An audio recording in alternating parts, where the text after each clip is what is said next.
Okay, here we go.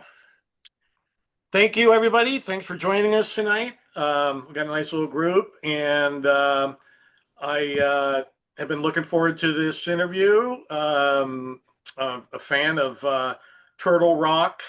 Uh, Don, I was there. I met you before many, many years ago when you were at a little board and on a couple barrels at the Paso Underground. Yeah, That was a long time ago. that And was. then we met at the winery couple was it 2 years ago, maybe, or 3 years ago. Yeah, something like that. Yeah, with Anthony and Chris Cherry, and what like I'm blanking right now. Anyways, that was a good time. The wine was great. I bought a bunch of wine then. Anyways, we want to welcome our special guest tonight is Don Burns of Turtle Rock fame, and we're looking forward to talking about his journey into wine and a little bit of history and learn more about Don. And I'm going to turn this over to Jason. Thank you, Mike. Uh, Welcome, Don. Thanks for Thank joining you. us. Welcome, everybody. Thanks for dialing in. Um, like Mike mentioned, I remember the Paso Underground days. I think you were roommates then in terms of the space with Guillaume, maybe Aaron Jackson, if I remember that Yep, right, back correct. in the day. I don't remember who the fourth was at the time. I think it was a gentleman by the name Edmund August. I don't think he's around any Right. longer. I mean, he's That is around, but his I familiar. don't think his brand's around anymore. I, Yeah, yeah. if I can Wow. interject, I was talking to somebody that worked for you, Dylan. I'm going to screw his name up. Pekka Pecorino. Pecorino. Yeah, I talked to him on the phone the other day, and he was saying he was delighted that you were coming on here. And I don't know if he was going to dip in or not, but I believe he has a new baby and Yeah, all that. But a super nice guy and so complimentary of you. But I was talking about the Paso Underground. He goes, "Oh yeah, I was there too." And I'm going, yeah, he worked like there for a bit. it was Yeah, that was early 2000, maybe 25, oh 05, oh 07, something like that. Does that make sense? a little later than that. I think we started in 12 there. Oh, 12. Okay. Jeez. Yeah, Don't Just count on half a me on decade off. timeline. yeah, Anyways, go ahead, Jason. I'm sorry. Yeah, no worries. Well, Don, I know you've been in the wine business for quite a while now, and I'm excited to talk about the journey. But before we get into wine, I'm curious, had you not been such an accomplished winemaker and had not gotten into the wine business, what would you have been doing if you weren't in wine?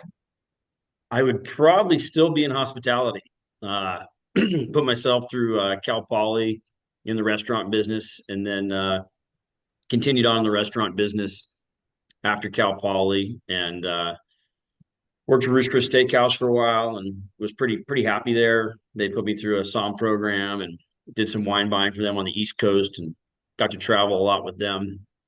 Uh, but then somewhere around 2006, Ruth Fertel, the owner, sold, and company went public, and my role quickly changed. And fortunately for me, I had this nice guy named Justin Smith I grew up with, and so I decided it was time to move home. And it's funny because when I look back on it, I thought, well, if Justin could do it, why can't I do it? At the time, I didn't know he was going to become one of the world's greatest winemakers.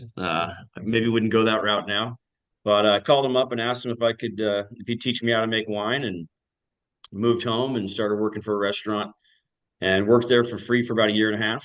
And then, fortunately, he hired me as an assistant winemaker about a year and a half into my stint there. And then I was with him for about 15 years. So you grew up in Paso originally, right? Yeah, I moved here in 83. And so all of high school and college.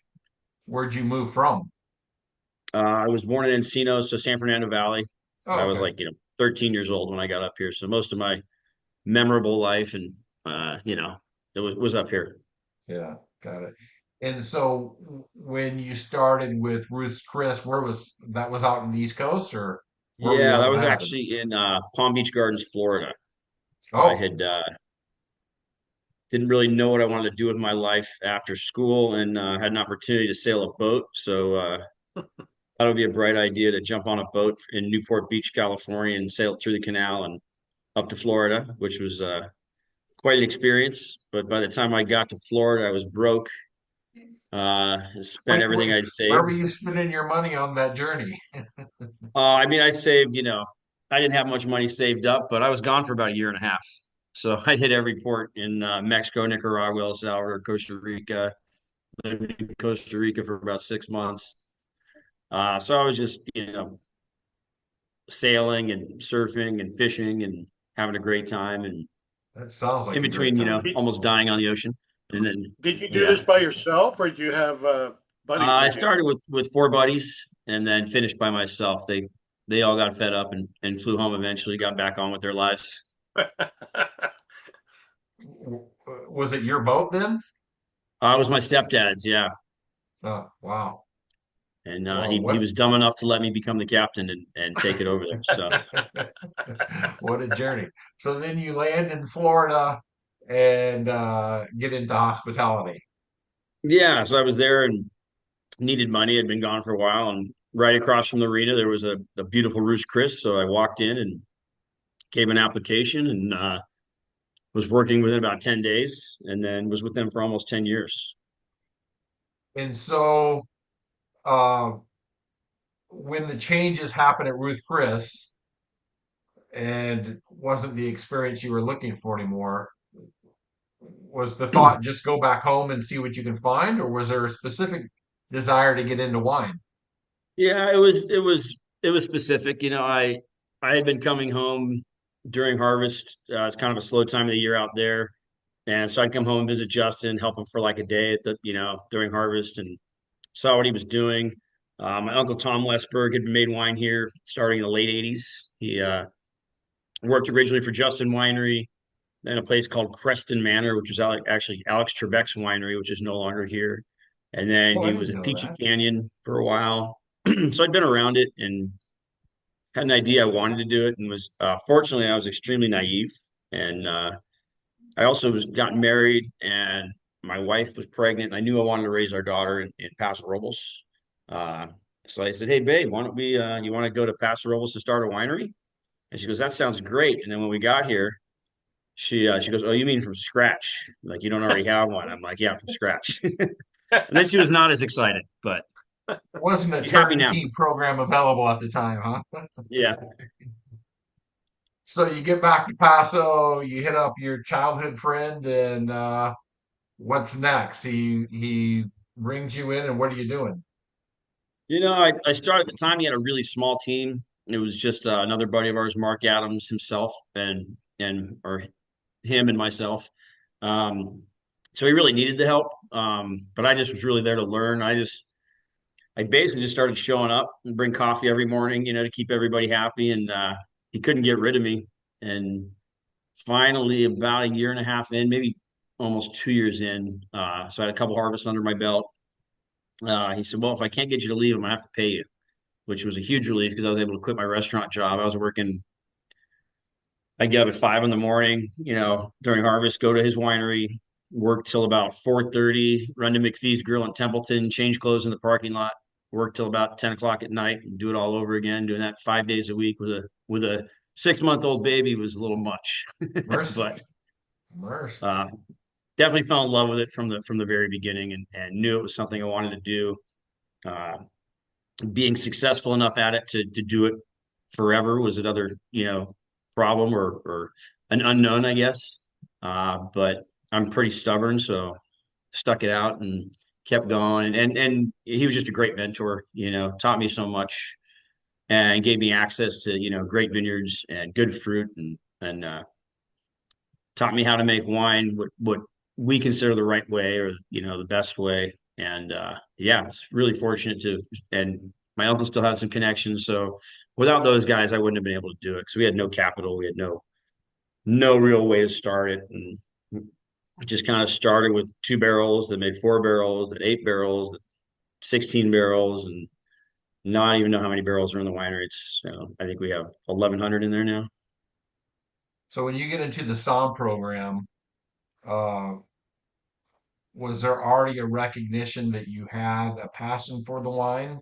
Was Yeah, I that definitely always had a passion for the wine. That's kind of why I chose the song program. I think the coolest part about that for me was being on the East Coast. I was most of my awareness of wine was California wine.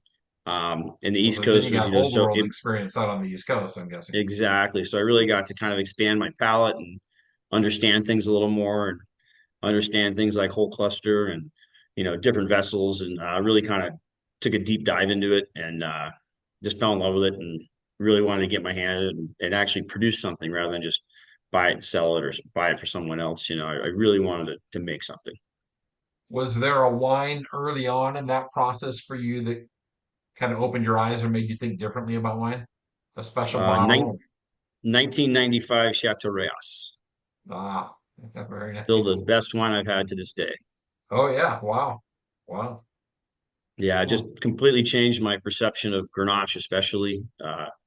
I didn't realize how different the expressions could be because Grenache isn't like Pinot Noir. It's there's different clones, but the clones don't vary a lot in their style. It's more about region, terroir, you know, winemaking, and it was so interesting to me that a grape that was so genetically similar could be grown and produce such different results. And that one for me was just an expression of Grenache I'd never had, and it's still a pretty singular expression, I would say. I can't afford it anymore, or I never could actually. I just drank it with a client. Um, but yeah, it's a beautiful wine, and it definitely kind of opened my eyes to, well, it was what formulated my idea to make the Plum Orchard, which is the bottle that's up on the screen. Uh, that Grenache is grown in decomposed sandstone, which is the same as what Chateau Reyes is grown in, and just gives you a much more aromatic, kind of euphoric version of Grenache that I think is pretty unique in Paso Robles. We're so used to power and intensity Yeah, here. yeah, for sure. So you said 10 years with just, I want to say for our audience maybe watching later, when we're saying Justin, we're talking Justin Smith of Saxum, not Justin Winery. Just want to be clear about that. So you were 10 years there? 15. 15, sorry, 15 years. Yeah. Uh, and at what point did you start to get the itch or the idea of your own label? You know, I started pretty much right when I got out here. My very first year I worked with him. Uh, I just made a couple barrels, and I was fortunate enough he would let me use his equipment. He let me use his facility, so I was allowed to make wine at Saxum, which would have never been able to do it without that. So yeah, I started in 2008 was our first vintage. I started with him in '07. So it's pretty immediate. Um, I just didn't know, and I originally thought like, wow, if we could make, I think that back then we were charging, I think I charged $30 for our first vintage, and my uncle told me I was crazy. Nobody ever paid $30 for a bottle of wine. Um, but the amount of time and energy and the farming costs, we had to charge that. And I thought that if I could make, 1,000 cases and sell it myself through we had a barn at the time out on Willow Creek Road, and I was selling at the barn before the underground. And I was like, man, if I could just make 1,000 cases and sell it at $30 a bottle, I could maybe do this for a living. I could maybe have a little side job or a part-time job, but I could really get to do this forever. And that wouldn't cut it. Unfortunately. I wish it So would, what but was the first label you launched with? Because I know you had the two. yeah, it was Turtle Rock and it was Willow's Cuvée. And then I Okay. also my uncle had a brand called Westberg Cellars, so I kind of revived that brand and was kind of making two different wines and had two labels at the time. The idea was that I would split off with Turtle Rock someday, and my uncle would keep Westberg. Um, he decided to just quit and move to Mexico, so I ended up with both labels, and then combined them in 2016. Went into just the Turtle Rock label. And then yeah, retired the Westburn, right? Yeah, What and that's can our Westberg red. We were only making a Zinfandel under the Westberg label, that's what I thought. and That's what I was that's asking. now our Westberg red. So, Yeah, I remember buying some of that. Yeah. So, when did you retire that? 16? uh, 15 was the last finish. Got it. 15. Okay. Got it. Okay. So then it's exclusively Turtle Rock, and at this point, where are you making Turtle Rock at? So we took over where we have our tasting room in Tin City. We had I think we moved in here in 17. Um, and there was a warehouse behind us that was occupied. And then in 2022, it became vacant. So very beginning of 23, I converted into a winery. So now we have about a 16,000 square foot facility here in Tin City for production.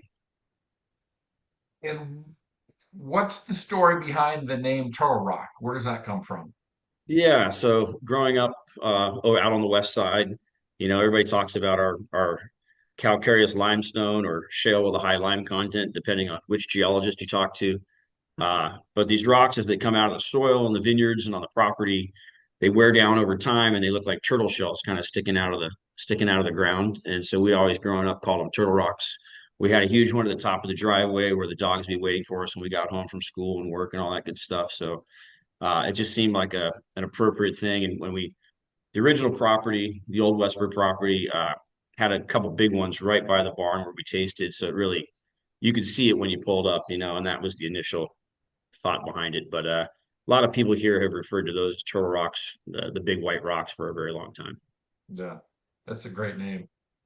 Uh, so when you start making your own wine, what's the influence? What's guiding the style that you're making? Is it just the experience you're having at Saxum? Is it an intention to differentiate? What's kind of guiding you at that point? Yeah, that's a really good question because when I started, I was just kind of emulating him. I thought what he did was as close to perfection as I'd ever seen and very meticulous in the cellar. So from a wine practice standpoint, I was literally just emulating him. And it was interesting very early on, probably even 2010, 2011, the wines just started to take a different path. And similar vineyards, making it in the same facility, just little decisions about whole cluster and barrel selection and, really and learning what I liked and what I wanted to become, just kind of steered us apart from each other. And I think the wines are notably different, even though we do share a lot of sites, and use a lot of the same equipment. We talk all the time, still to this day, about what we do, and it's funny how wine can really take on the personality of the winemaker, and it's not necessarily like an intentional shift or an intentional of course I want to make wine the way he makes it because I think he does an excellent job, but it just ends up being kind of your own style. And when you're making those decisions for blending or co-fermenting or whole cluster or barrels, it ends up being you. And he did me a huge favor in that from the first time I made wine there, he would leave while I was making wine. He wouldn't, he would always answer questions if I needed help or anything else. But when we were processing fruit or we were blending, he would leave and make me do it by myself, so that it would be my wine and not our wine or a version of his wine. Um, and so I think that really helped. If you were describing the personality of your wines, what would that Yeah, sound like? I think harvesting the intensity or the density of West Paso, but with energy and lift. Um, we like bright acidity, and we really like. Use the word energy a lot with our wines, and I think they are energetic and lifted, so they don't feel heavy in your mouth. They don't feel. We're never going to make light wines here. They're always going to be pretty intense, pretty textured. I do believe in texture a lot. I think it's hugely important, and acid and life and energy. Does that energy influence your drink window? I think so. I mean, most of the energy I think comes from acidity, more or less. And I think acidity and tannin are the two major factors when it comes to longevity of wine, preservative, if you will. Um, we're blessed in Willow Creek District where we have incredible acidity. I think it's one of the things that makes it so special. We're one of the few places in the world that when we're picking our grapes, I mean, fortunately, we have an extremely long growing season. We don't have to worry about frost or rain or most years. Um, but we can pick these wines in incredible ripeness, wait till they get completely phenolically ripe, And they'll still have like a 3.6 pH, plenty of acid. So we don't have to do any acidification. Um, I think that was the other thing I learned from him is we do not manipulate the wines. Everything we grow or everything we produce is picked, fermented, pressed, barreled, bottled. There's no fining, no filtering, no acidification, no deacidification. So there's absolutely no chemical manipulation of the wines. It's just what was grown and how it was harvested and how it was vinified. Well, you were obviously blessed to have that friendship and that mentorship and that partner in this process. Did you have along the way any other mentors in the region? Not that you would have needed one. Um, I think my uncle a little bit, uh, but he was kind of the opposite of a mentor. He was, you're not good at this, kid. Get out of it while you can. Run away from this business. It's impossible. Uh, Kind of gave me the motivation to prove him wrong. Yeah, And so, yeah, a mentor, but in a different way. sure. And then over the years, definitely Stefan Aseo has become a dear friend. And I think I kind of consider Stefan and Justin Smith the godfathers of premium winemaking in Paso Robles. Yeah. And I think that everyone, almost everyone, stems from them or has some attachment to them one way or another that's making the wine at the level that we're making it. Yeah. Yeah. Well said.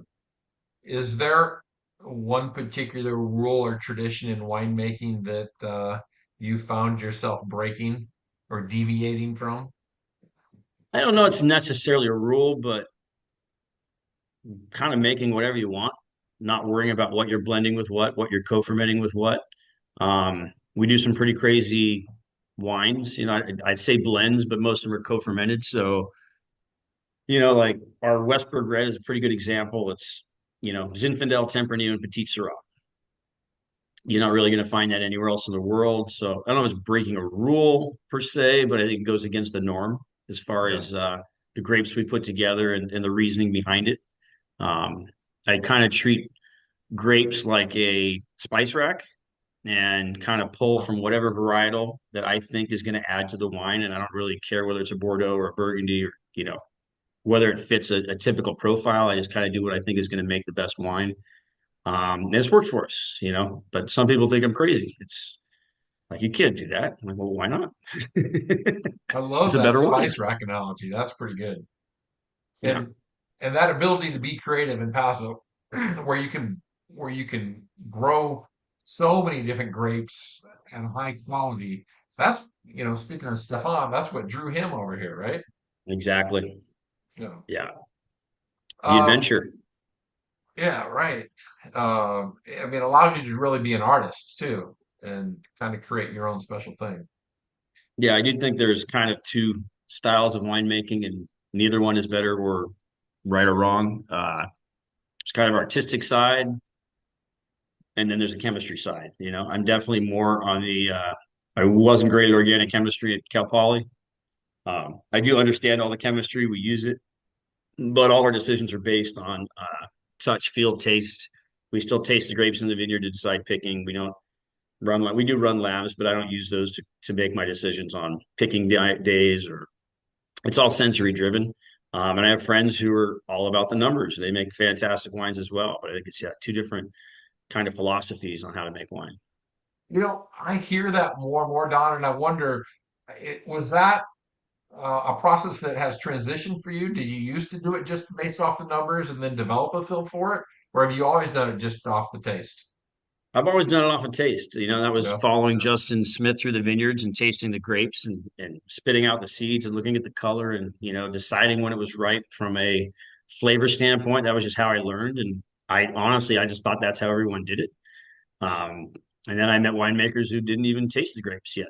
They just looked at the numbers and go, okay, that's ready to pick. And, they're not wrong. It's just a different, not everybody has the ability to go to every vineyard also in person and right, be at the vineyard and even to the level it's important to have control over your vineyards as well. So not everyone gets to dictate all their picks, especially the smaller wineries, like they have to pick when someone else is picking because it's hard to get a crew in there just for you or um so part of it I think is fortune too of dealing with the vineyards that I deal with and the owners that I deal with, they let me have full control over the vineyards of my blocks in the vineyards, and I'm allowed to, dictate picking times, pruning methods, canopy management, watering schedules. And I think that's really important. I think that's probably more important than winemaking, to be honest. Yeah. Well, you've obviously had a special and valuable relationship with Justin over the years, and clearly, separated and done your own quality program. What did Justin say to you after you got your first 100 points? It's about time. Really? Is that really what he said? Yeah. I think the coolest thing he ever said to me was when I moved out and took all my barrels out, and you know, he I miss it, and I knew he was going to miss me. We'd been together so long. We did such a good job together. Um, I mean, I probably needed him more than he needed me, but I'd like to think I added to the added to things there. But we talked about my future, and thanked him so much for all he's done. And he said, "All I want is for you to be able to afford to go on vacation with me someday." Well, and has I that still happened? can't afford to go on vacation with him, but we're getting closer. Do you have a target vacation though? We usually go to Kauai when we Oh, travel there you together. go. Very Although we nice. will be in Spain together this year. We're going to be with Stefano Seo at his house in Cadaqués, and then we're going to meet up together in Portugal as well. Oh, outstanding. I That'll be a can great we, trip. I think this is Jason. Business model wise, are you moving towards something like Justin has? Is ambition for that, or I think that I think the thing about Saxum is that it's a business model that everybody wants to emulate, but it's impossible. Uh, I don't think that will ever exist again. I think obvious his wines are fantastic. He's very talented. I think he also caught fire at the right time. I think he'll be the first one to tell you that. And to say, "Oh, I want to make 8,000 cases and be sold out and have an 8-year waiting list" is awesome, but I don't think it's realistic. He's never had a tasting room. We do a lot of business at our tasting room. It's a big part of our income. So we're really happy at about 3,000 to 3,500 cases, and we're capping off there. So we've stopped growing, uh, and we're happy there. We're still 94% direct to consumer. We don't really distribute, just a little bit in California. And that allows us to live the lifestyle that we enjoy, and make the wines we want to make, and me not have to travel all the time and get on the road and sell wine. We're just happy there. And I think that it's a really good number. And I've heard in the past, a lot of people have said you either 3,500 cases or your 10,000 cases. There's really no in between. And it's sad, but it's kind of true. Because if you get over 3,500, so you go to 5,000, you're probably gonna have to start to distribute. Then your margins go down. So you're almost making the same amount of money at 3,500 direct to consumers you are at 6,000 with distribution. And it's just a whole different model. It's access to more vineyards. It's access to more, and the vineyards that we use, there's just not an unlimited amount of that fruit out there. And I don't have the capital or the desire to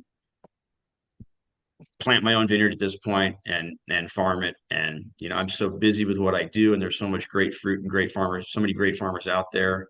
I kind of enjoy being able to use different vineyards and take what the differences that they have and what makes them excellent and put them together. And I think that's where I shine. I'm going to leave the high end farming to the high end farmers.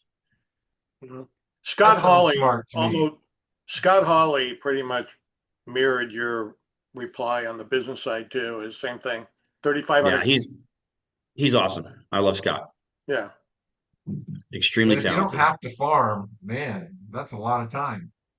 Yeah, I mean, there's that dream of having your own estate and building a winery on your property, and you know, there's a lot of romance in that. But from a business perspective, for me, it would almost just be arrogance, or I wouldn't be doing. Our model works.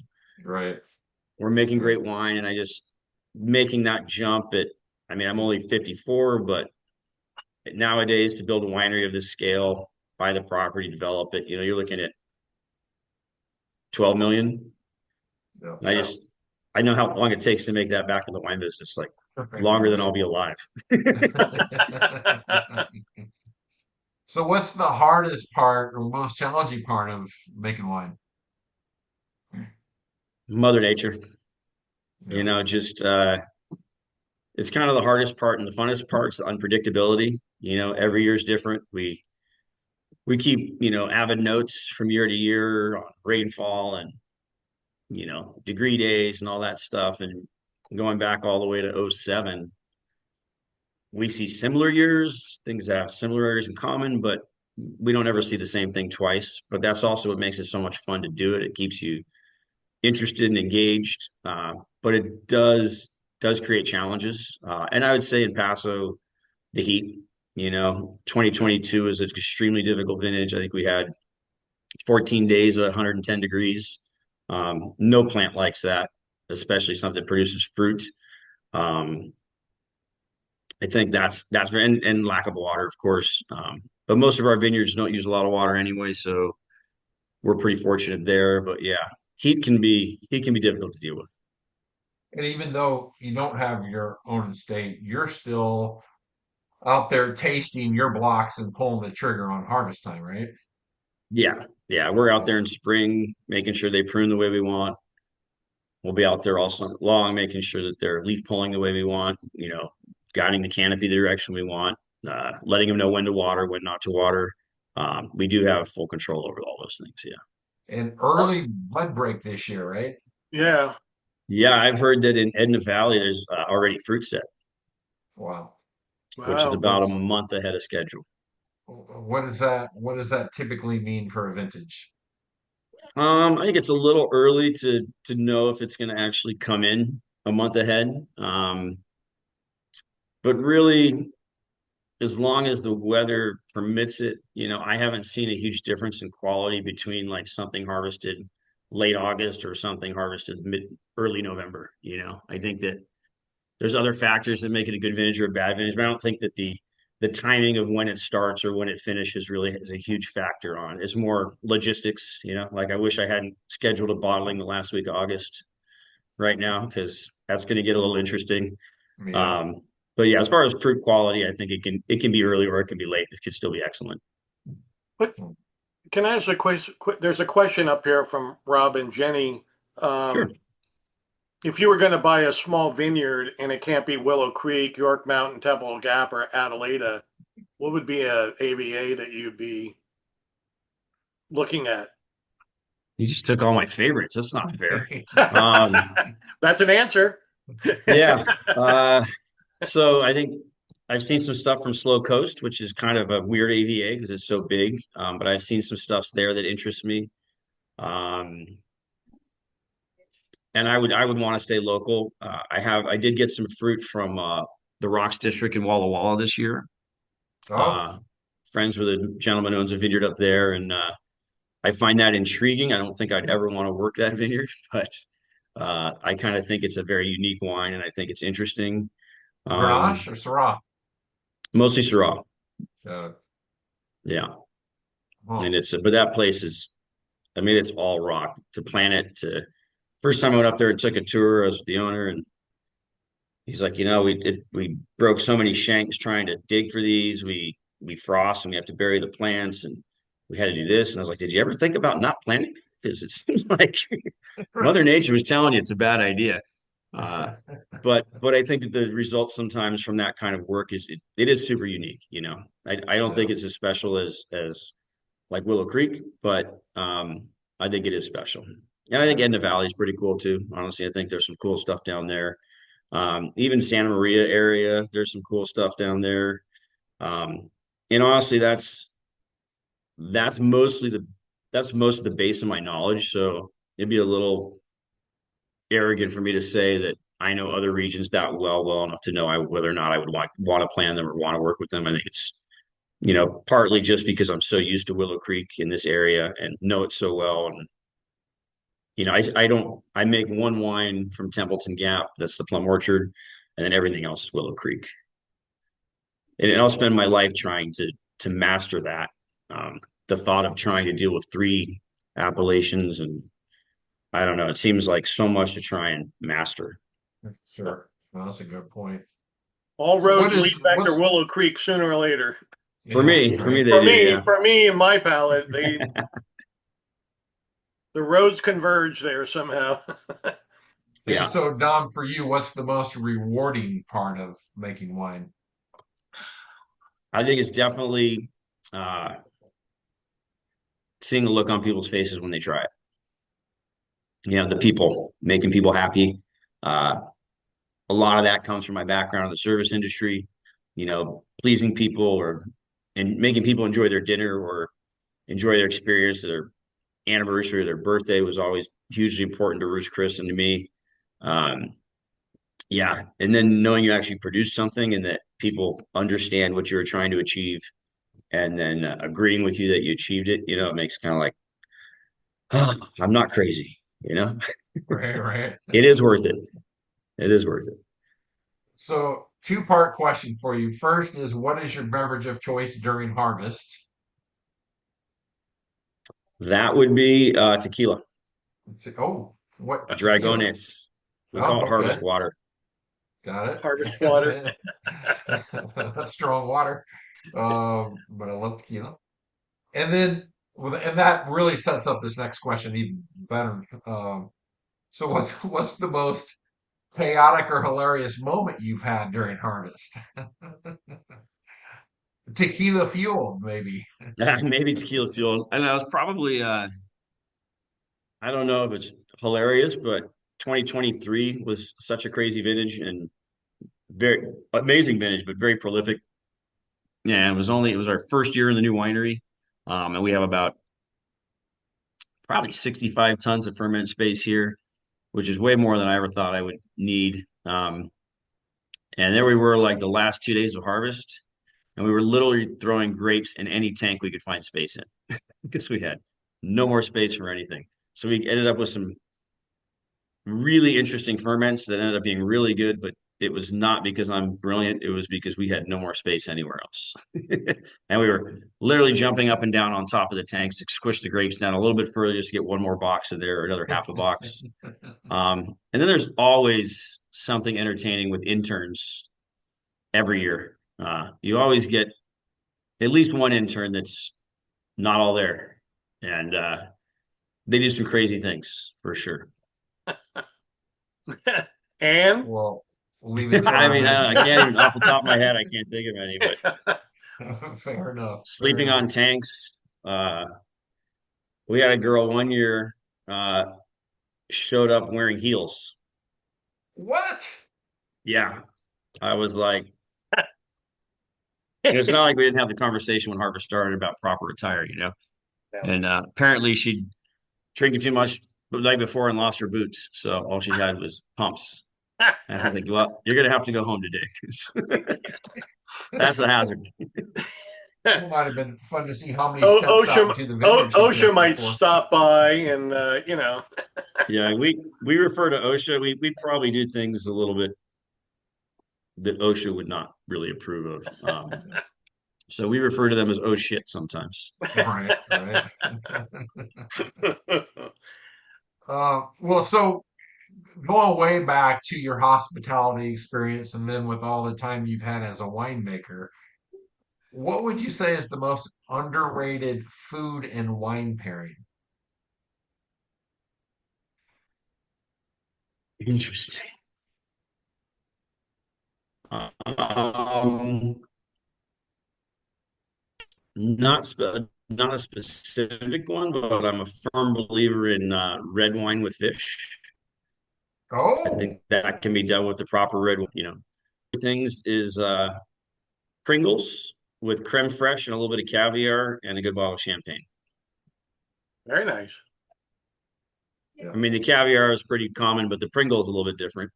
I Pringles have is different. had Nachos Bel Grandes from Taco Bell With, with caviar and grenache. That's pretty good oh, too. That was a Julian Assail special. Um, yeah, I think that's what I'll go with. It's pretty good. That's really good. And if you could only drink one varietal for the rest of your life, what's it going to be?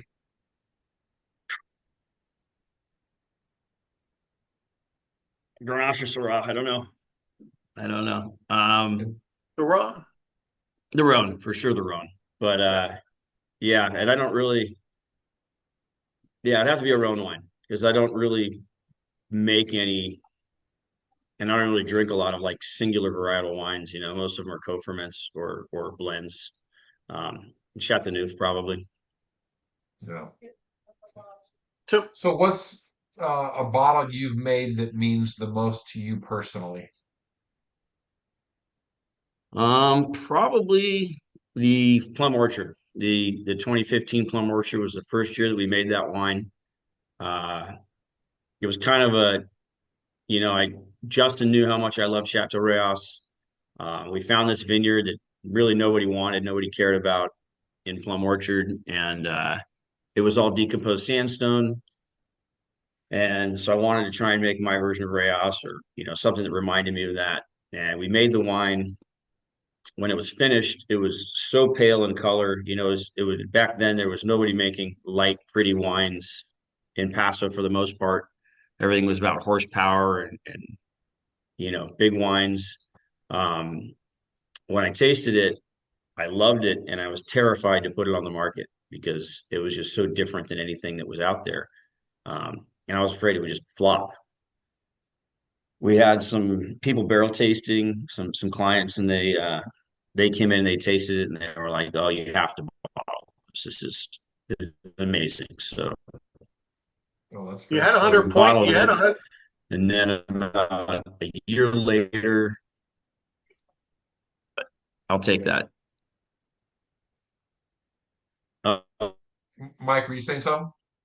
Oh yeah, no, he was kind of breaking up, so I was waiting. You had a hundred oh, point we wine. locking up here? Is that me? I think it's you.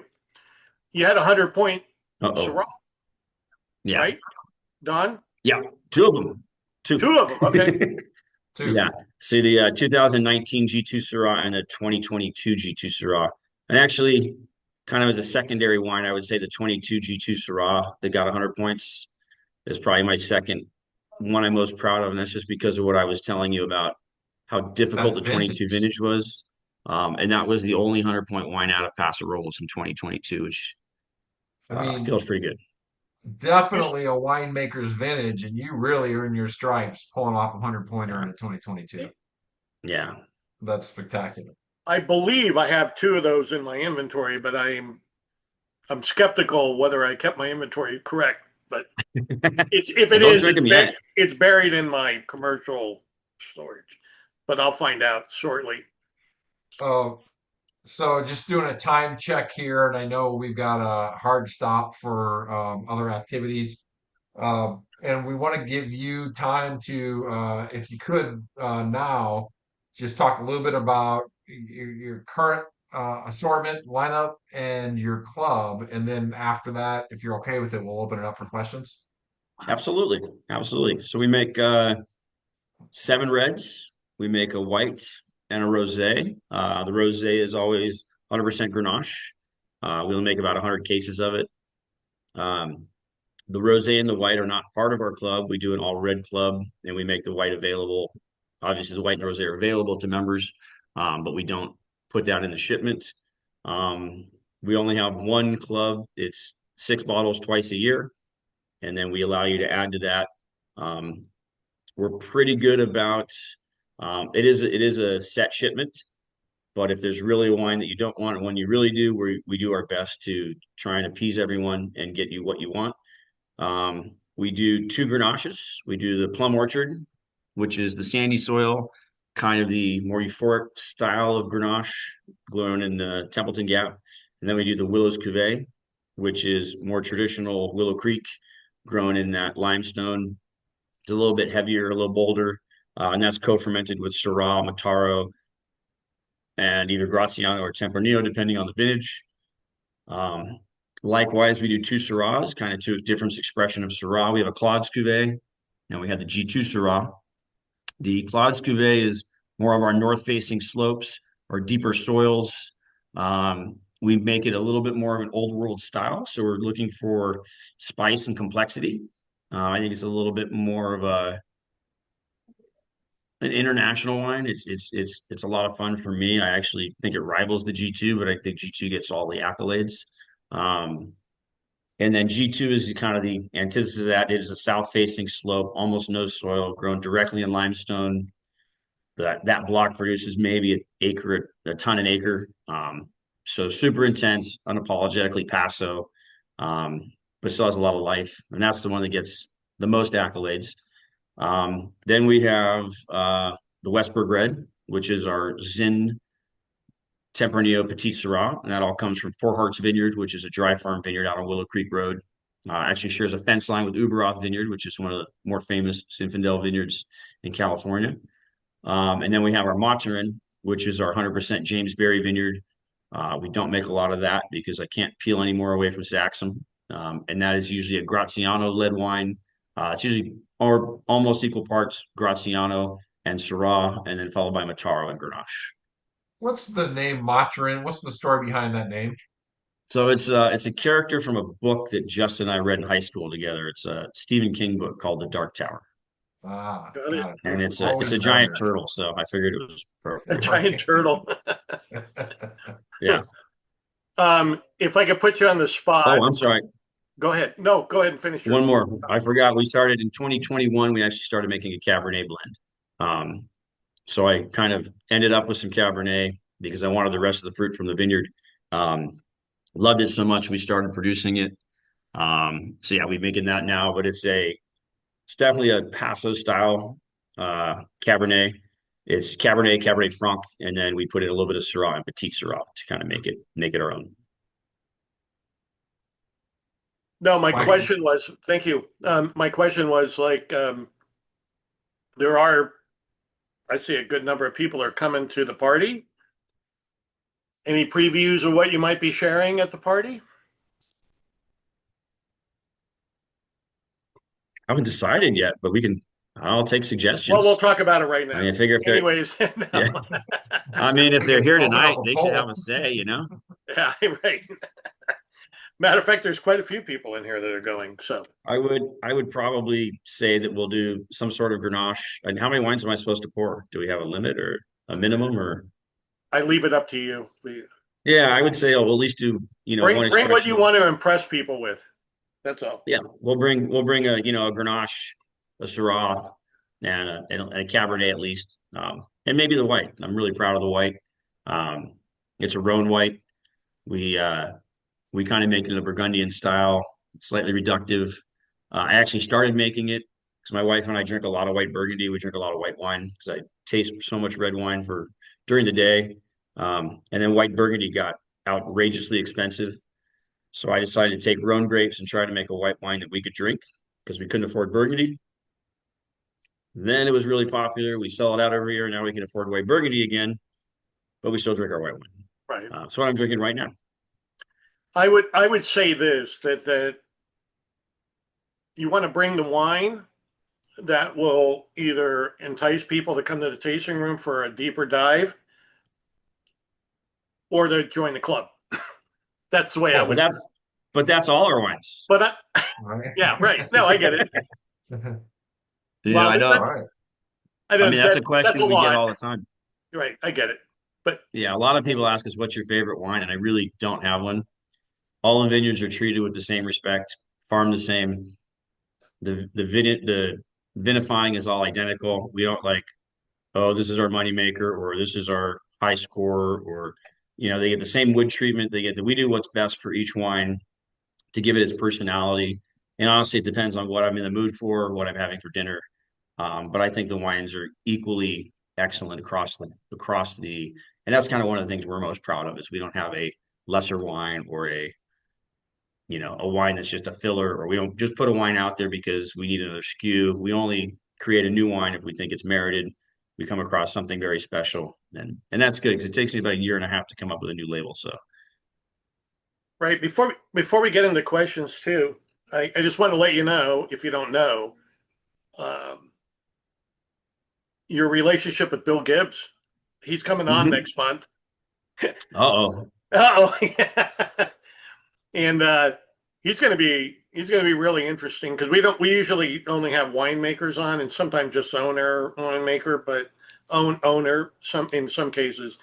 So he'll be like a, just farmer, and that'll be Yeah. really fascinating conversation.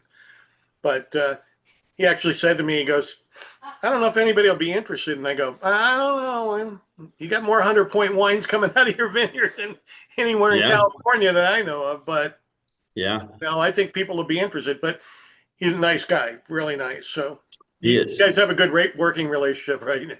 So, Yes, we do. But make sure you ask him about the first year I bought grapes from him. It's a great story. So okay. noted, we Yeah. will. Note that one, Jason. We'll have Yeah. to bring that up. Okay. Yeah. I wasn't his favorite in the beginning, but I'm his favorite now. Well, hey, we want to honor the 7 o'clock time for you because I know that there's something going on. But rather than just read through, if you want to, if you have a question, if you could just raise your hand and just try and go speed round here. Yeah. Anybody got a question? Just throw your hand up real quick. Hey, Steve, go ahead. You got to unmute yourself. Actually, Laura, go Here ahead. and you're right. Okay. Oh. Okay, can you hear me? No, sorry, Yeah. go ahead. Yeah, we're good. Okay, great. Yeah, so I like the part where you talked about you had a chemistry background because I myself have a chemistry background. I have a degree in chemistry and worked in a lab pretty much all my life. I'm retired now. But anyway, the bit about going through the vineyard and picking the grapes and tasting them and having a tongue that can catch the subtleties that a spectrograph might miss and being able to do that. And then what you want the analysis for is to see what was that, hey, that was pretty good. What was that? And, and so, yeah, wait, hopefully to keep track of when you make something like 100-point wine, how the lab results turned out. So you got something to kind of scree to, should you come across the same animal again. Yeah, it's interesting because when we're tasting the grapes, we're doing that in the field. We bring it back and we put it in the lab, and we have our own lab in house now, so we do all our own labs. But ultimately, the numbers are all very similar every time. Really? So No we're matter kind what of you doing make. the same thing, but we're doing it through a sensory rather than a lab. But yeah, the pH is always like 3.6 to 3.8. The TA is always like 0.5 to 0.6. You know, the bricks vary immensely, Mhm. depending on the varietal and the year. But yeah, to me the we really pick on acidity and we're really good. I can nail acidity within about a 0.1 generally when I'm tasting fruit. Okay, that's good.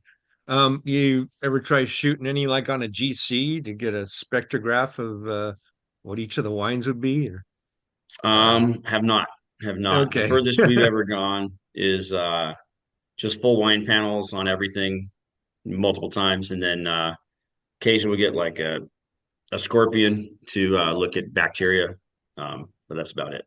yeah, because you have to do that. But And yeah, I think it's nice to have the information, but it's so impossible to repeat because by not manipulating the chemistry, there's nothing really we can do other than pick it at the right time.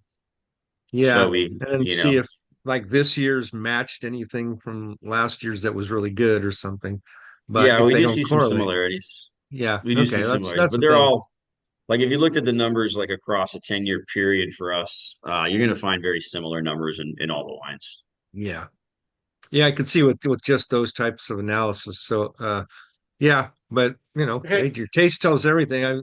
That's how I got into wine too. You just have this Yeah. chemistry type background, and then wine's a pretty complex subject matter. And Yeah, you should ask Matt Trevison. He's a huge chemist guy.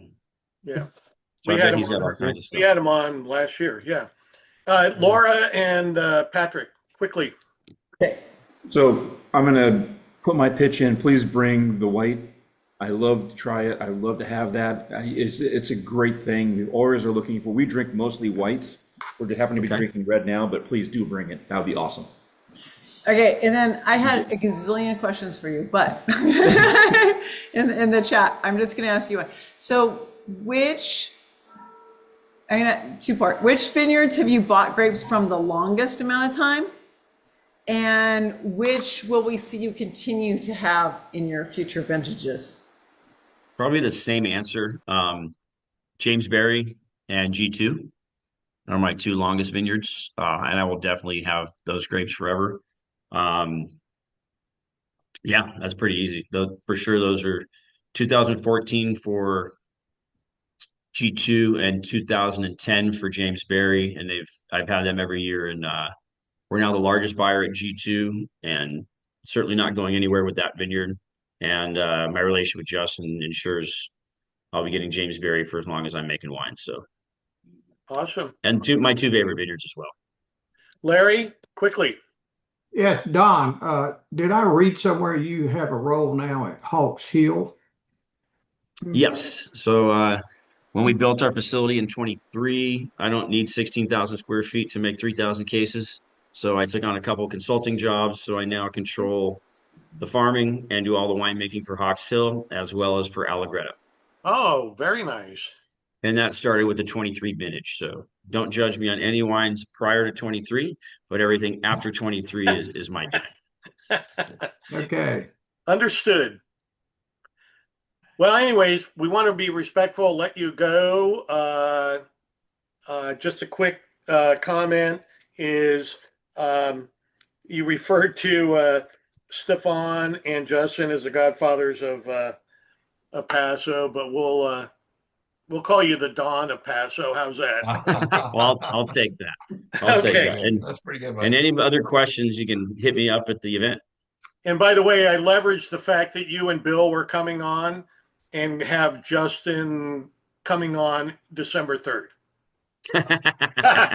That's pretty good work. It's hard to get him to do this stuff. Yeah, right. I guess I didn't know it was that hard, but he was really. Oh, he loves it. He's just not a super social guy. You know, he's a private person. It's not. Well, we'll bring out the best. Oh, he's great. He'll be awesome. And more knowledge than you'll know what to do with. And we're longtime Don. club members, so we're all good. Don, thank you for the time. Thank you for letting Of us course. run a little bit long. I apologize for that. And Oh, don't that's fine. forget, hold on, don't forget, Don's was going to it? be pouring at the party on April Yes. 25th. So if you are here and you don't have a ticket, to get one, because Yeah. if you want to ask him all those questions, that's the time to do it. You'll be right in front of him. And I assume most of you tried his wines, but if you haven't, it's worth They're it. excellent. Exceptional They're wines. Come to the party and try them, or hit up his tasting room as soon as you can. Yeah, bring both the Syrahs. Okay. Got Yeah. it. Bring I'd them love White to, and I'd love to Bolsonaro. taste them side by side. Yeah. Yeah. For sure. I do a lot of wine tastings. So yeah. Thank Thank you, you, I Don. can do that. Thank you. Don, Thank you, guys. Thank Excellent. Thank you, Thank everybody. you so much for doing this. We Absolutely. appreciate it. Thank you guys for having Thank me. you. Thank See you in you. a couple weeks. I'll see All you in right. a couple weeks. Bye. Bye, guys. All right.